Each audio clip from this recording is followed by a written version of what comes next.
What up, ladies and gentlemen? Jesse Warden here. I'm in Texas this week, and a lot of you have been asking about tech interviews. How do you pass them? What we're going to talk about today is really, everyone's asking about tech interviews and passing tech interviews and interviews in general.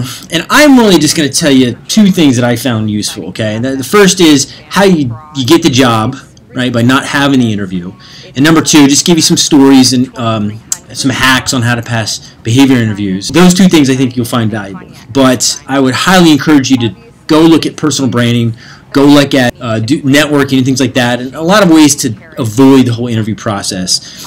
Interview process in the tech industry is broken, doesn't work, and there's still a lot of science going on to figure out what the best way to do it. Behavior interviews, which are currently the lauded way, have a 55% success rate. Flip a coin. That's the best we can do in 2014. So, with that said, I want to give a shout out to a lot of the good resources I think are good.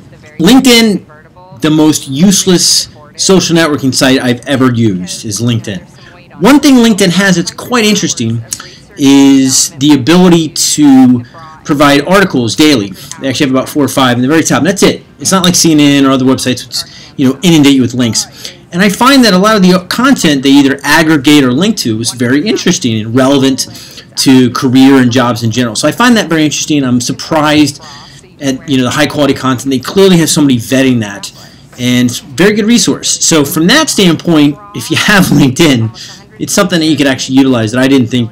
I thought it was a waste of time, but I've actually been really enjoyed a lot of the articles I've read. Number two is actually jobsearch.about.com. They have some really good articles there. A woman named Allison Doyle has written a significant amount of wonderful articles from job interviews, dealing with soft skills, the way you approach people, the way you talk to people in interviews, specifically about behavior interviews. Her articles allowed me to get, I believe, my job at Accenture. It was that particular article, using the STAR process and some of the things she outlined.